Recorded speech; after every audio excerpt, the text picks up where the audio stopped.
광야에 대해서 2시간에 걸쳐서 여러분들에게 말씀을 드리고 있습니다.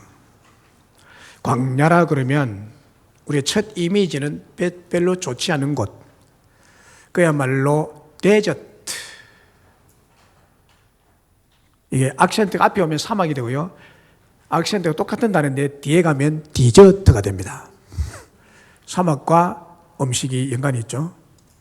음식 없으면 살지 못하는 곳, 데저트. 그래서 사람이 살 수 없는 곳, 또 아무 식물도 살 수 없는 곳이 사막이고 광야인데, 성경은 그렇게 말하고 있지 않습니다. 자, 이제 2번째 시간 광야에 대해서 말씀을 듣겠습니다. 누가복음 3장 1절 2절에 보면 이런 말씀이 나와 있습니다. 디베료 황제가 통치한 지 15해, 곧 본디오 빌라도가 유대의 총독으로, 헤롯이 갈릴리의 분봉왕으로, 그 동생 빌립이 이두레와 드라고니 지방의 분봉왕으로, 루사니아가 아빌레네의 분봉왕으로, 안나스와 가야바가 대제사장으로 있을 때에 하나님의 말씀이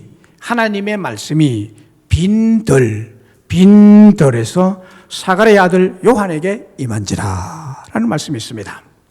자, 이 말씀에 보면 세례 요한 당시에 전 세계를 움직이던, 전 세계를 한 손에 쥐고 흔들었던 정치계와 종교계의 최고 권력자들의 인물, 그 이름들이 소개되고 있습니다.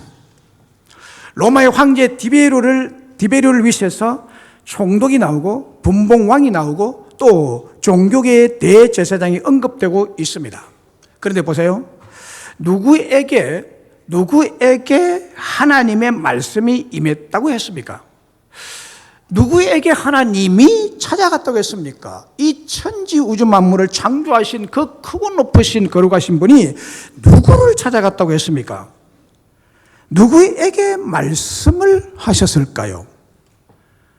여기 보니까 황제도 아니고, 당시 로마 황제, 최고의 권세를 가진 로마 황제도 아니고, 총독도 아니고, 분봉왕도 아니고, 특별히 종교계의 총회장인 대제사장도 아니라고 말씀하고 있습니다.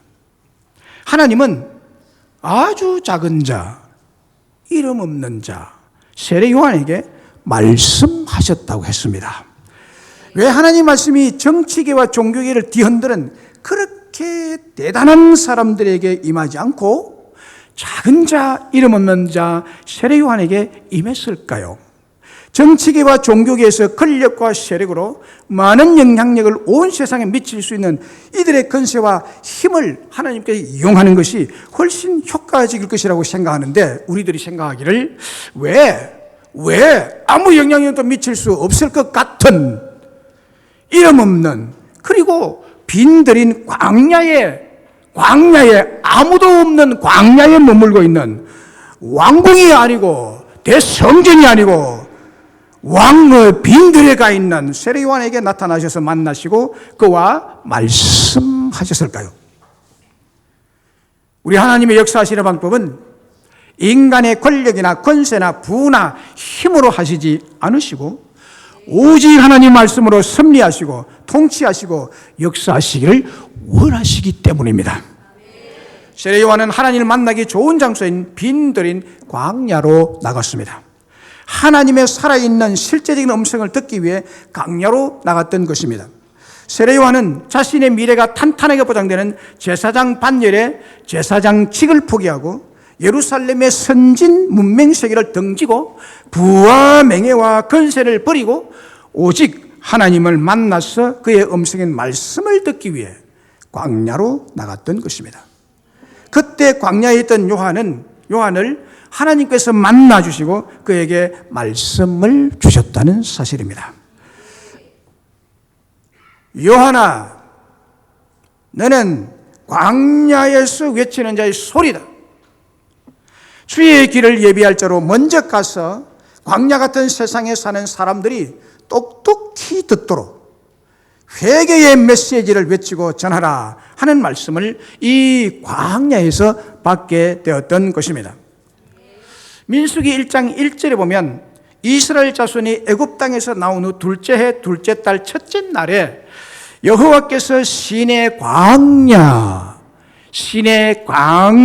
회막에서 모세에게 말씀하여 이르시되 라고 했습니다.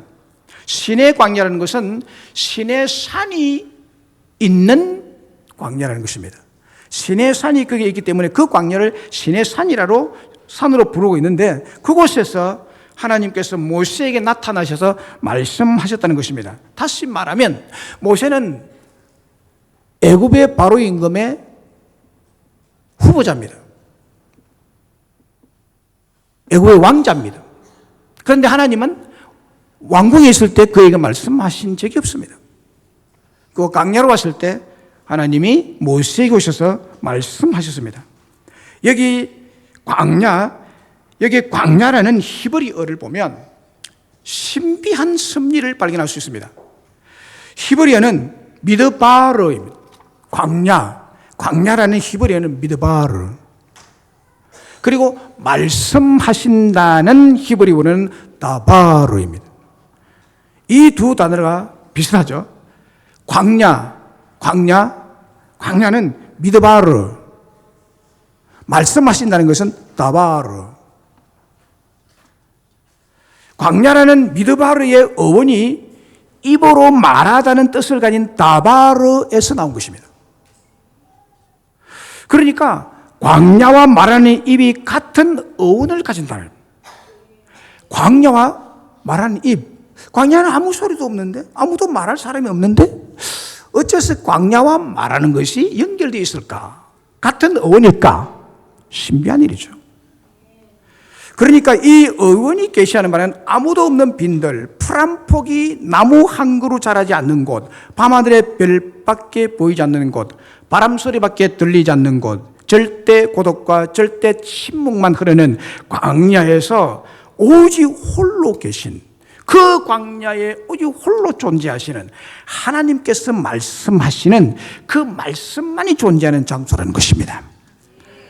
브엘세바 빈들에서 야곱을 만나시고 말씀하셨고, 미디안 광야에서 하나님은 모세를 만나시고 말씀하셨고, 엘리야에서 광야 로뎀 나무에 있는 그 엘리야에게 말씀하셨고, 바울에게 광야에 있을 때 말씀하셨습니다.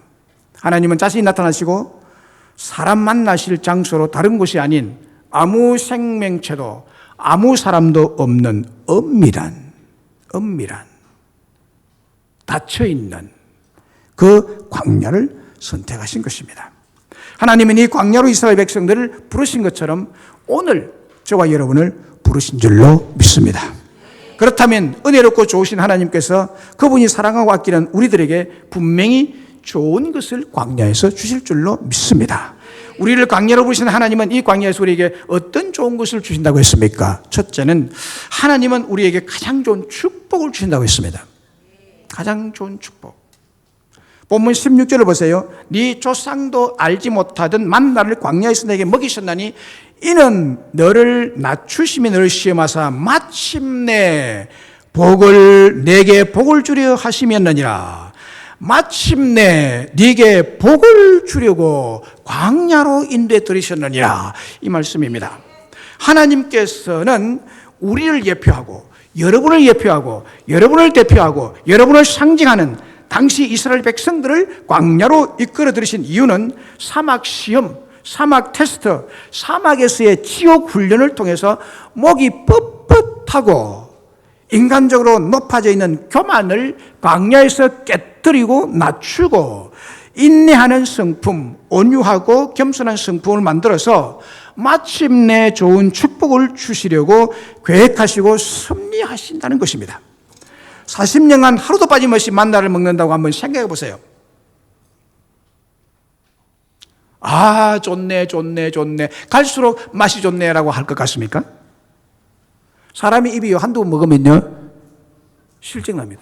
아무리 맛있는 음식도요, 하루 3끼만 먹어보세요. 연달아서. 와, 이제 못 먹겠다고. 비린내 나고, 이거 음식 냄새가 난다고. 이스라엘 백성들 꼭 그랬습니다. 하나님께서 광야 만나를 40년 동안 주셨습니다. 그래서 이스라엘 백성들이 40년 동안 먹으면서 뭐라고 불평했어요? 이것밖에 없느냐? 입에서 만나 냄새가 나서 못 견디겠다. 우리가 애굽에 있을 때 무엇을 먹었느냐? 가마솥 옆에서 비록 종이었지만 맛있는 음식 먹지 않았느냐? 후추 생각이 나고 부추 생각이 나고 마늘 생각이 나고 그 맵쌀한 땡초 생각이 나는구나. 성질이 급한 이스라엘 백성들에게는 하나님이 극한 인내의 시험, 그 불평이 감사로 바뀌도록 테스트한, 훈련한 인내의 훈련이었던 것입니다. 이 시험을 치르고 난 다음에야 마침내 복을 주려 하심이라고 했습니다. 이 구체적인 축복이요, 7절로 10절에 소개되고 있습니다. 7절로 10, 우리 읽지는 않았지만 신명기 8장 7절로 10절에 소개되고 있습니다. 내 하나님 여호와께서 너를 아름다운 땅에 이르게 하시나니 그곳은 골짜기든지 산지든지 시내와 분천 샘이 흐르고 밀과 보리와 소산지요 포도와 무화과와 석류와 감람나무와 꿀의 소산지라. 네가 먹을 것에 모자람이 없고 네게 아무 부족함이 없는 땅이며 그 땅에 돌은 철이요 산에서는 동을 캘 것이요 네가 먹어서 배부르고 네 하나님 여호와께서 옥토를 네게 주셨음으로 말미암아 그를 찬송하리라 라고 했습니다. 한마디로 말하면 이 광야를 거쳐서 테스트를 하고 시험을 하고 난 다음에 마침내 복을 주시는데 젖과 꿀이 흐르는 아름다운 땅인 옥토를 주시겠다는 것입니다. 광야 시험 후에 주실 가나안 복지의 땅을 보세요. 이렇게 표현하고 있습니다. 아름다운 땅, 열매가 풍성히 맺히는 땅, 모자람이 없고 부족함이 없는 땅, 철과 동을 내는 땅, 배부르게 할 옥토의 땅이라고 표현하고 있습니다. 땅. 구체적으로 그 아름답고 젖과 꿀이 흐르는 옥토에서 시내와 분천, 이 분천은 온천입니다. 온천이 푹푹 솟아나는 곳, 생명수 샘이 흐르고 밀과 보리의 소산지요 포도와 무화과와 석류와 감람나무의 과일이 풍성하게 열리고 천지사방에 아름다운 꽃이 만발함으로 정말 아름다운 땅으로서 그래서 꿀벌이 엄청나게 번식하며 그것으로 인해서 양질의 벌꿀이 풍성하게 생산되는 땅이라는 것입니다. 여기 보면요, 꿀이 많을 것임이라고 했잖아요. 그러니까 아름다운 땅이죠. 꿀은 도해지를, 이 벌꿀은 벌은 도해지에서 못 삽니다. 이 공기 안 좋은, 공기가 오염된 곳은 벌은 다 죽어버립니다. 청정 지역에 벌이 살고요. 벌이 또 사는 곳은 꽃이 많아야 됩니다. 꽃이 피는 땅. 그래서 이 하나님 주실 그 땅, 가나안 땅은요, 꽃이 온 사방천지에 아주 아름다운 꽃들이 아주 많이 피는, 그래서 꿀벌이 엄청나게 번성하는, 그래서 꿀의 생산지가 되는, 이 말이에요. 이렇게 꿀의 생산지라는 것은 그 앞에 서술어가 많이 감축된 단어입니다. 온 천지 사방에 너무너무 아름다운 꽃들이, 장미꽃을 비롯해서 아카시아 꽃, 아카시아 꿀이 참 좋잖아요. 이 꽃이 있는 곳에 꿀벌이 너무 많으니까 꿀의 생산지가 된다는 거예요. 참 아름답죠, 여러분. 여러분, 우리들은 지금 광야가 아니라 가나안 땅에 살아가고 있습니다. 여기서 모든 사람들은 정착 가치를 추구하며 살아가고 있습니다. 여러분 모두는 이 땅에서 내가 어떻게 정착하며 행복하게 살 수 있을까라는 가치, 그걸 추구하며 살죠. 이것이 뭐냐? 정착 가치가 뭐냐 하는 거예요. 그것이 더 많이 소유하고 더 많이 쌓아놓고 더 많이 누리기를 원하는 가치입니다. 좋은 집을 짓거나 그것을 차지하기 위해, 또 은금을 정식시키기 위해, 그리고 우양이 번식도록 하기 위한 밤낮 땀 흘리며 부지런히 살아가는 이것이 내가 이곳에서 평안하게 잘 정착하는 정착 가치를 추구하는 것입니다. 그런데 하나님께서 젖과 꿀이 흐르는 가나안의 행복 가치에 필요한 모든 아름다운 것을 광야에서 낮추시고 광야에서 테스트하시고 겸손케 한 다음에 그냥 이걸 내가 주겠다는 거예요. 네가 가치 추구 안 해도, 빼빠지게 일 안 해도 하나님의 테스트만 거치면, 광야의 시험을 거친 다음에는 내가 이것을 주겠다 마침내 복을 주겠다는 거예요. 할렐루야. 히브리서 12장 8절로 11절에 보면 징계는 다 받는 것이거늘 너희에게 없으면 사생자여 친아들이 아니니라. 또 우리 육신의 아버지가 우리를 징계하였어도 공개하였거든 하물며 모든 영의 아버지께 더욱 복종하여 살려 하지 않겠느냐. 그들은 잠시 자기 뜻대로 우리를 징계하였거니와 오직 하나님은 우리의 유익을 위해서 그의 거룩하심에 참여케 하시느니라. 무릇 징계가 당시에는 즐거워 보이지 않고 슬퍼 보이나 후에 그로 말미암아 연단을 받은 자들은 의와 평강의 열매를 맺느니라 라고 했습니다. 할렐루야. 여기에 징계라는 말이 많이 나오는데요, 이 징계는 파이데이아라는 단어입니다. 파이데이아 교육을 들어보셨나요? 파이데이아란 헬라 원어인데 이 징계라는 말이 파이데이아를 한글로 번역을 해서 징계라는 말로 번역했는데요, 이 파이데이아는 히브리 원어로 교육이라는 뜻입니다. 교육, 또 양육, 훈련, 훈계라는 뜻입니다. 여기의 뜻은 광야의 훈련, 광야의 테스트, 시험이라는 뜻입니다. 그러므로 이런 뜻을 가진 하나님의 징계는 우리의 유익을 위해서, 우리의 축복을 위해서 교육을 하는 것이다. 징계는 교육의 효과가 있는 것입니다. 이것을 우리의 복을 위해서 주시는 것이고 또 그의 거룩하심에 참여하는 사람이 되도록 세속적인 것을 다 끊게 하는 징계, 파이데이아입니다. 그래서 무릇 징계가 당시에는 즐거워 보이지 않고 슬퍼 보이지만은, 힘들어 보이지만은 후에 그로 말미암아 연단을 받은 자들은 의와 평강의 열매를 풍성하게 맺는다. 하나님 마침내 복이 되게 하실 것이다 하는 것입니다. 시편 82편 10절에 나는 너를 애굽 땅에서 인도하는 여호와 네 하나님이니 내 입을 크게 열라 내가 채우리라. 다 주겠다. 입만 열어라. 입을 다무지 말고 입만 열어라. 입만 열어라. 어떤 사람이 낚시에 갔는데 미국에서 한 사람은 옆에서, 두 사람이 낚시하는데 한 사람은 옆에서 낚시를 하는데 큰 고기 잡히면 다 다시 돌려버리고 조그마한 고기만 담더래요. 그리고 옆에 낚시꾼이 하도 이상하게 물어보니까 우리는 다 큰 고기 가져가려는데 왜 작은 고기를 가져가려고 그러냐. 자기 집 후라이팬이 큰 게 없대. 큰 고기 가져가 봐야 이렇게 볶아 먹을 수 없으니까, 구워 먹을 수 없으니까 후라이팬에 맞추어서 가져간다. 여러분, 이렇게 작은 후라이팬 가지고 가지 마세요. 후라이팬을 살 때도 큰 거를 사세요. 그러면 하나님 채워주실 줄 믿습니다. 내 입을 넓게 열라. 그러면 하나님이 다 주겠다. 모든 좋은 복을 주겠다는 거예요. 할렐루야.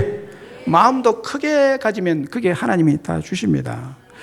애굽 땅에서 광야로 우리를 인도하신 하나님은 언제나 우리의 가장 좋은 것으로 다 채워주시는 분이세요.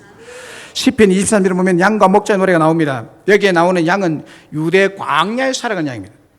유대 광야, 험한 광야. 시편 23편은 잔잔하고 아름다운 갈릴리 호숫가가 아닌, 여기에 시편 23편에 나오는 걸 보면요, 잔잔한 호숫가에 양이 노니는 것의 모습으로 연상하는데 그 반대입니다. 갈릴리 호숫가가 아니라 황량하고 삭막한 유대 광야가 그 배경입니다. 그 광야에서 살아가는 양무리들은 험한 광야길, 험한 산길, 이 험한 산은 대부분이 돌로 되어 있습니다. 이 돌산에서 사망의 엄침한 골짜기까지도 지나가야 하는 그런 환경입니다.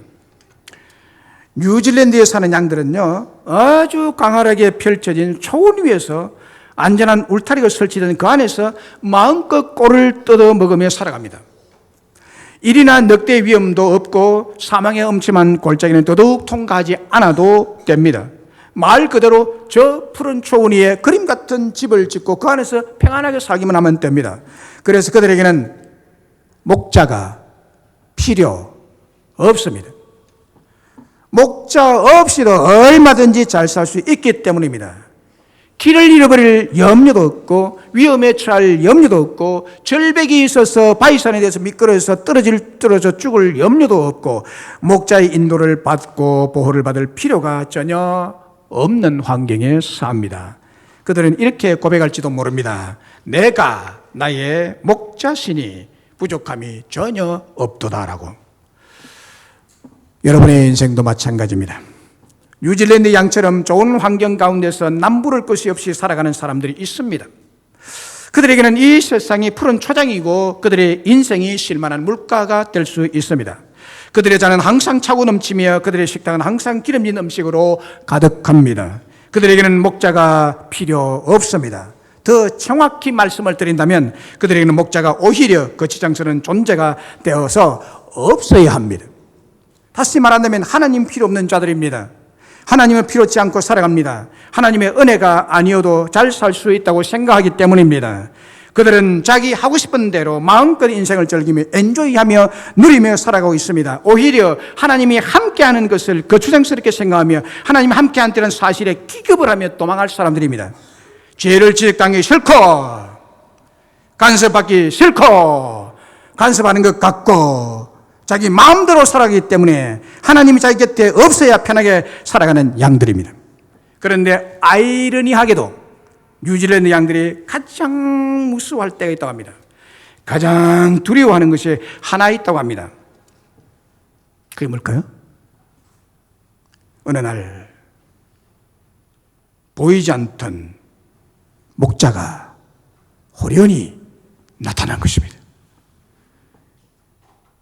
보이지 않던 목자가 나타나면 온 양들은 물똥을 싸기 시작합니다. 부들부들 떤답니다. 목자가 무서웠어요. 왜냐? 그날은 양을 잡아서 도살장에 끌려가는 심판의 날, 사형집행이 되는 날이기 때문입니다. 그때 옵니다. 마음대로 먹이다가 그때 잡아먹을 때 필요하면 목자가 떡 나타나서 잡아갑니다. 그런데 시편 23편의 양들은 황량한 광야에서 살아가는 양들입니다. 우리가 살아가는 삶의 현장도 고기와 같은 광야입니다. 이 양들에게는 항상 24시간 그들에게 절대적으로 필요한 존재, 이 양들에게는 이런 곳에서는 목자가 절대적으로 필요합니다. 그래서 항상 깊은 교제를 나누고 깊은 의논을 하고 멘토를 받고 이래 가라 저래 가라 이리 해라 저리 해라 이리 오너라 여기에 누워라 여기에 쉬어라 이리 가자.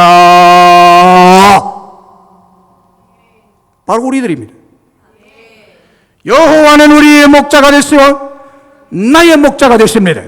우리 개개인의 부족함을 채우시고 험한 바위 능선 사망의 엄침한 깊은 골짜기에서 함께 있어서 우리를 지키시는 목자가 꼭 필요한 양들입니다. 그리고 우리의 목자는 우리가 숨지는 그날까지 우리의 영혼을 보호하시고 부족함이 없도록 영의 양식을 채워주시다가 도살장이 아니라 저 천국까지 인도하여 가실 줄로 믿습니다. 하나님은 이 광야에서 우리에게 어떤 좋은 것을 주십니까? 하나님은 우리에게 재물 얻을 능력을 주셨습니다. 18절에 네 하나님 여호와를 기억하라 그가 내게 재물 얻을 능력을 주셨습니다 라고 했습니다. 또 12절 13절에 네가 먹어서 배부르고 아름다운 집을 짓고 거주하게 되며 또 내 소와 양이 번성하며 내 은금이 정식되며 내 소유가 다 풍부하게 될 때에 하나님이 재물 얻을 능력을 주셔서 이렇게 됐다라는 것입니다.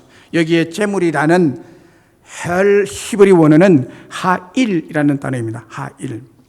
그 뜻은 부유, 재산, 풍족함, 군대, 권세라는 뜻을 가지고 있습니다. 이 뜻대로 해석을 하면 부유하게 되는 능력, 재산을 정식시킬 수 있는 능력, 풍족함을 얻을 능력, 권세를 얻을 능력, 군대를 얻은 능력을 하나님께서 주셨다는 것이에요. 하나님 주셨다. 그러니까 여기 본문에서 그가 네게 재물 얻을 능력을 주셨다는 것은 모든 축복을 얻을 조건, 생각, 지혜, 능력을 하나님께 주셨다는 것입니다. 할렐루야. 광야에서 사막 시험, 즉 사막에서의 지옥 훈련을 통해서 목이 뻣뻣하고 인간적으로 높아져 있는 교만을 깨뜨려 낮추시고 인내하는 성품, 온유하고 겸손한 성품을 만들어 주신 능력으로 마침내 가나안 땅에 들어가서 부하게 되고 권세를 가지게 되고 강력한 군대를 이루고 풍성하고 좋은 축복을 주시려고 그에 가시고 섭리하시다는 것입니다. 그 섭리가 광야입니다. 그러므로 가나안 땅에서의 부유와 풍족함과 건세와 군대를 이룰 능력이 하나님께로부터 왔기에 먹어서 배부르고 아름다운 집을 짓고 거주하게 되며 또 네 소와 양이 번성함이 내 은금이 정식되며 내 소유가 다 풍부하게 되었다는 것입니다. 이와 같이 하나님은 우리에게 이미 모든 축복을 얻을 능력을 광야 생활을 통해 주셨다는 것입니다. 광야 생활에서 지혜를 배우게 되는 것입니다. 궁핍한 가운데서, 빈약한 가운데서, 힘없는 가운데서, 이름 없이 헤매고 다니는 그 가운데서 하나님의 인생을 사는, 그리고 재물 얻을 능력을, 그 지혜를 주셨다는 것이에요. 시편 1편 1절로 3절에 보면 복 있는 사람은 시냇가에 심은 나무가 철을 따라 열매를 맺으며 그 잎사귀가 마르지 아니함 같더니 그가 하는 모든 일이 다 형통하리로다 했습니다. 시편 1편에 복 있는 사람은요, 오늘 본문에서 말씀한 것처럼 하나님께서 이미 모든 축복을 능력을 받은 사람이라는 것입니다. 그 설명이 복 있는 사람은 시냇가에 심겨졌다는 것입니다. 여러분, 나무가 시냇가에 심겨 나무가 있고요, 예, 아주 좋지 않은 곳에, 척박한 곳에 심겨서 아주 그냥 하루하루 살기가 비실비실하고 이렇게 거의 이제 시들어서 하루하루 연맹하는 그런 나무가 있습니다. 나무가 지 마음대로 내가 좋은 데에 가겠다라고 뽑혀가지고 걸어가는 나무가 있습니까? 나무는 철저하게 사람이 심어야 됩니다. 할렐루야. 시냇가에 심겼다는 것은 사람이 그 나무를 시냇가에 심어준 것입니다. 이 나무는 여러분을 말합니다. 여러분이 하나님 심으신 곳에 딴 데로 못 갑니다. 나무를 어디에 심어놨는데 쥐가 빠져가지고 나 이거 안 좋아, 나 갈 거야, 그런 일은 없습니다. 나무가 모든 필요한 축복을 얻을 시냇가에 심겨온 것은 하나님께서 그를 축복을 능력을 주셨다는 의미입니다. 그래서 어느 계절이든지 어떠한 상황 속에서도 열매를 맺는 능력, 잎사귀가 마르지 않은 능력을 시냇가에 심겨온 나무적 복 있는 사람이 제공받았다는 것입니다. 축복을 얻고 누리는 능력은 인간 자신이 가지는 것이 아니라 하나님께서 주시는 줄로 믿습니다. 시냇가에 심은 나무가 과실을 풍성히 맺고 시절을 따라 과실을 맺고 잎사귀가 마르지 아니한 것을 가지고 내가 했다, 내 능력 말할 수 있습니까? 없다는 말이에요. 하나님이 그곳에 심었기 때문이었다는 겁니다. 소복은 재건에서 오고 대복은 하늘에서 온다는 속담이 있습니다. 작은 복은 자신이 부지런히 움직이고 땀을 흘리고 밤잠을 안 자고 하면 다 먹고 살게 돼 있어요, 여러분. 그러나 크고 놀라운 복은 하나님께서 내려주셔야만 받고 누릴 수 있다는 속담입니다. 소복은 재건에서 오고 대복은 하늘에서 내려온다. 하나님이 큰 복을 주셔야 됩니다. 하나님이 재물을 얻을 능력을 주시지 않으면 홀로 부지런히 살아야 겨우 하루하루 먹고 살 정도가 된다는 것입니다. 그러나 하나님께 재물을 얻을 능력을 주시면 대복을 누리며 살게 될 줄로 믿습니다. 예를 들면 여러분, 신앙생활을 똑같이 하는 교인들 중에 두 부류가 있습니다. 두 부류, 딱 두 부류입니다. 다른 부류는 없습니다. 큰 복을 받는 사람과 신앙을 가지지 않은 사람과 같이 아무런 차이도 없이 교회를 다니지만 하나님 믿는다고 하지만은 그럭저럭 살아가는 교인이 있습니다. 두 부류. 큰 축복을 받은 사람은 늘 하나님의 율법을 주야로 묵상하며 하나님은 언제나 의로우시고 하나님은 언제나 바르시고 하나님은 언제나 신실하신 분이라는 것을 철저히 믿고 그래서 대복을 받습니다. 그러나 아무런 축복도 없이 그럭저럭 살아가는 교인은 어떤 특별한 상황이 벌어지면 반드시 하나님을 의심합니다. 이거는 DNA, 이거는 생각 속에 박힌 갱관진입니다. 의심합니다. 하나님 편에 어떤 잘못이 있다고 생각합니다. 그래서 흔들리고 축복편에서 떨어져 나가게 되는 것입니다. 그래서 언제나 산도가지만 그럭저럭 살아갑니다. 하나님 그런 사람에 복 주실 리가 없습니다. 그래서 어떤 결정적인 순간에 축복을 받은 사람은 하나님으로부터 재물 얻을 능력과 지혜를 받았기 때문에 그 생각이 축복을 주시는 하나님 편으로 기울어집니다. 하나님. 그렇지 못한 사람은 그 생각이 사람 편으로 기울어집니다. 그래서 복 있는 사람은 여호와 율법을 주야로 묵상하면서 광야의 산을 만나고 하나님을 신뢰하고 그 목자를 끝까지 신뢰하는 것입니다. 그런데 이런 하나님의 놀라운 복을 받지 못하는 사람들 보면요, 언제나 목자를 신뢰하지 못해요. 뭔가 일이 있으면 목자가 뭔가 잘못이 있는 모양이야, 우리가 모르는 거, 이런 생각을 해요. 신앙에 시험 든 사람, 그 사람의 신앙이 잘못된 줄 모르고. 사실입니다, 여러분. 우리가 잘 아는 요셉의 일생을 돌아보면 타국인 애굽에서 그것도 종살이 하면서 또한 결정적인 누명을 뒤집어 쓴 죄수로 감옥살이를 오랫동안 13년간 했는데 그 고통의 광야 속에서 헤쳐나온 능력은 하나님께서 요셉에게 능력을 주셨기 때문입니다. 만약에 요셉의 형들이 지나가는 상인들에게 요셉을 팔지 않은 구덩이에 그대로 두셨다면 어떻게 됐을까요? 만약에 보디발 장군의 집에서 신임을 얻지 못했다면 요셉은 어떻게 됐을까요? 만약에 감옥에 갇혀 있을 때 임금의 두 신하를 거기서 만나지 못했다면 요셉은 어떻게 됐을까요?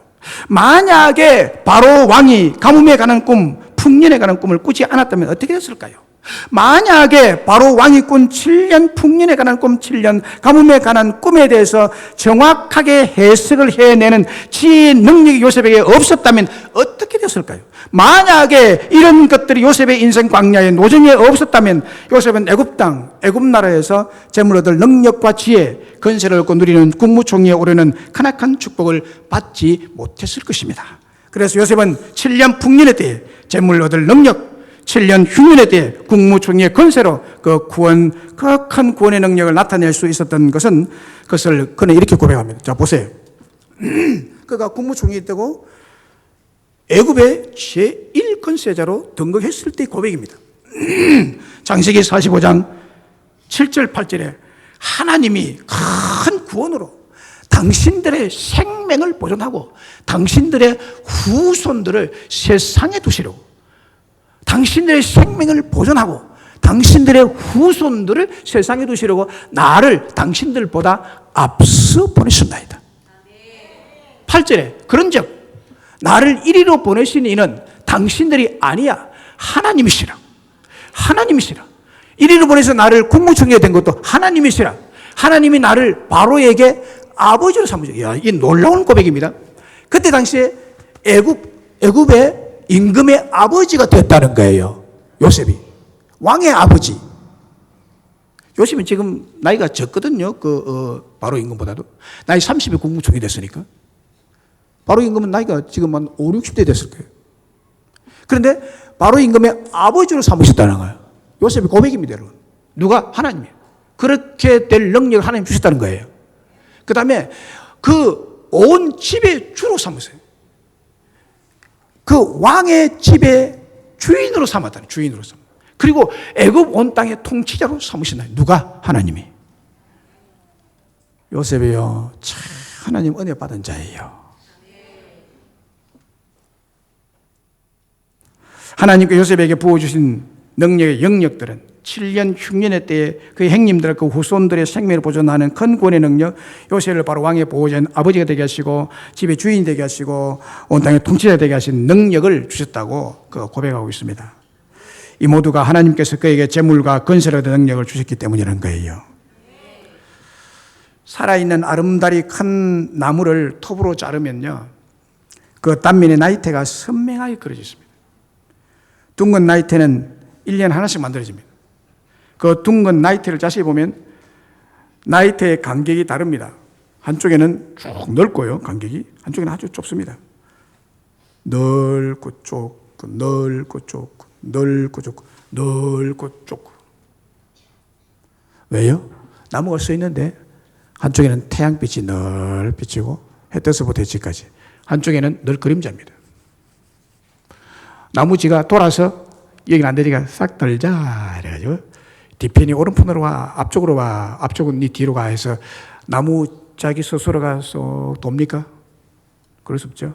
그래서 빛을 많이 받은 쪽은 많이 자랐기 때문에 나이테가 넓고, 늘 빛을 못 받은 곳은요 아주 이 간격이 좁게 나이테가 형성이 됩니다.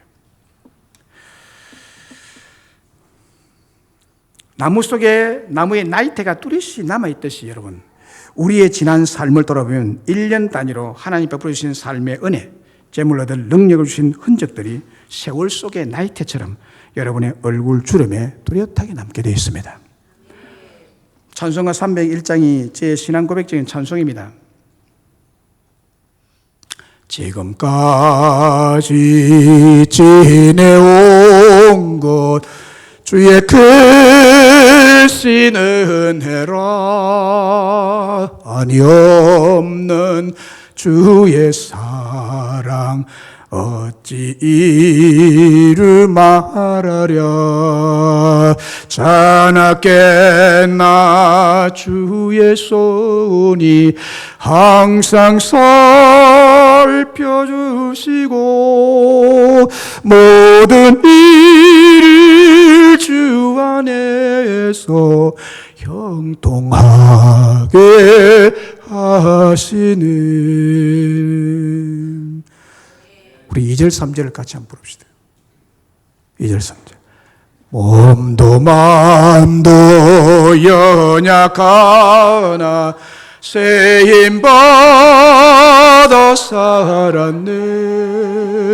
물 붓듯이 부으시는 주의 은혜 족하다. 사랑 없는 거리에나 험한 산길에 맬 때 주의 손을 굳게 잡고 찬송하며 가리라. 주님 다시 배울 날이 날로 날로 다가와 무거운 짐 주께 맡겨 벗을 날도 멀잖네.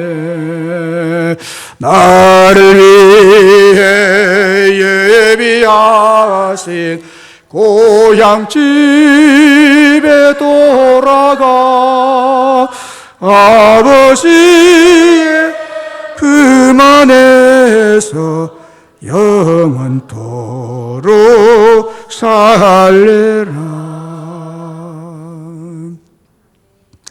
그렇습니다. 우리의 과거 지나온 삶의 곳곳이 하나님의 은혜인 줄로 믿습니다. 우리의 지나온 삶의 곳곳마다 하나님께서 삶을 능력 있게 살게 하신 나이테가 남아 있습니다.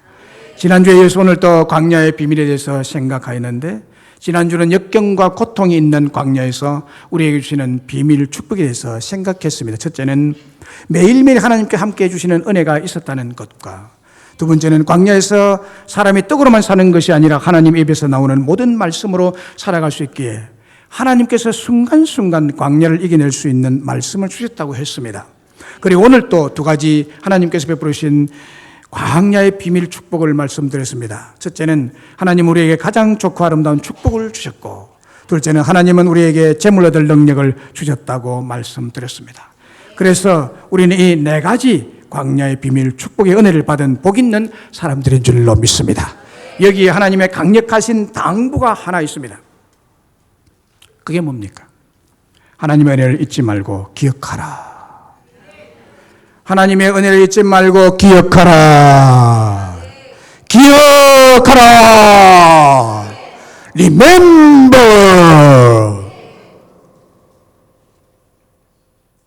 7장 17절 19절을 보세요.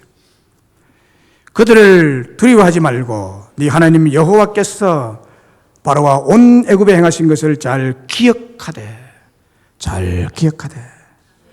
19절에 네 하나님 여호와께서 널 인도하여 내실 때에 네가 본 큰 시험과 이적과 기사와 강한 손과 편팔을 기억하라. 하나님의 은혜의 능력을 기억하라고 당부합니다. 그리고 오늘 본문 8장 2절에 네 하나님 여호와께서 이 40년 동안에 네게 광야길을 걷게 하신 것을 기억하라. 기억하라.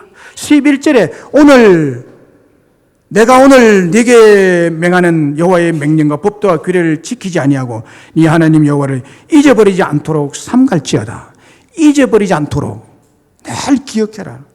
14절에 네 마음이 교만하여 내 하나님 여호와를 잊어버릴까 염려하노라. 마음이 교만하면요 하나님 잊어버려요. 하나님 필요 없다 그래요. 하나님이 그보다 베풀어 주신 은혜가 있어서 필요 없을 정도로 편안하게 살게 한 것이 누구의 덕인데 이제 필요 없다 그래요. 하나님 여호와를 잊어버릴까 염려한다고 하나님 말씀하십니다. 17절에 그러나 네가 마음이 이르기를 내 능력과 내 손의 힘으로 내가 이제을 얻었다 말할 것이라. 인간이 꼬매되면요 하나님이 그런 게 아니라 내 능력과 내 손의 힘으로 내가 이제을 얻은 거야 내 거야 그런단 말이에요. 이렇게 교만한 게 될까 두렵고 염려가 되어서 과거 어려운 광야 시절에서 하나님께로부터 받은 모든 은혜와 능력과 지혜의 삶을 잊지 말고 기억하라고 한 가지 당부를 하고 있습니다. Remember. 광야에서 만나를 내려주셔서 매일 먹는 것으로만으로도 하나님의 은혜임을 기억하며 감사해야 합니다. 광야에서 물 한 곳 마시는 것만으로도 하나님의 은혜임을 기억 감사해야죠. 낮에는 시원하게 밤에는 따뜻하게 장막에 머무는 것만으로도 하나님의 은혜임을 기억하며 감사해야 될 줄로 믿습니다. 광야에서는 하루하루 생존해 있고 숨이 붙어있는 것만으로도 하나님의 은혜임을 기억하며 감사해야 될 줄로 믿습니다. 이와 같이 인생 광야를 지날 때만 체험할 수 있는 특별하신 하나님의 은혜가 있는 것입니다. 누구에게나 있는 것입니다. 만나와 메추라기, 구름기둥과 불기둥, 반석에서 터져 나오는 물, 홍해가 갈라지는 길 같은 일들은 광야를 지날 때만 체험할 수 있는 특별한 하나님의 은혜들입니다. 이 은혜로 광야 40년을 무사히 지내올 수 있었다는 것을 잊지 말라! 기억해라!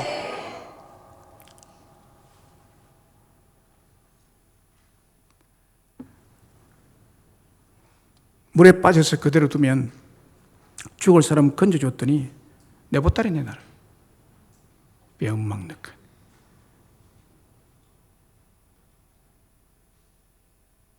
금방 잊어버려. 건져줬더니 내 보따리 내놔라. 사람은 이런 것입니다. 그래서 주님이 기억하라고 강조하고 있습니다. 우리에게 과거 광야의 어려운 시절을 주신 하나님의 모든 은혜, 우리에게 현재와 미래에 계속 주실 하나님의 은혜, 우리에게 모든 것을 얻게 하실 능력을 주신 그 하나님이 잊어버리지 말고 항상 기억하며 살아가라 말씀하십니다. 사실 큰 은혜를 체험했던 과거의 일들을 기억하면 참 행복해지죠. 그렇잖아요? 그럼 기억 있죠? 지난 좋은 추억들 생각하면요 참 그때 행복했었다고.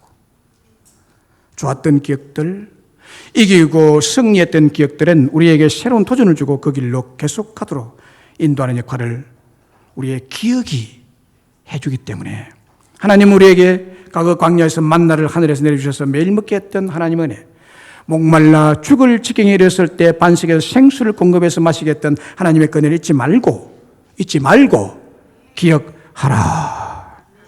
시편 103편 2절에 내 영혼아 여호와를 송축하며 그의 모든 은택을 잊지 말지어다.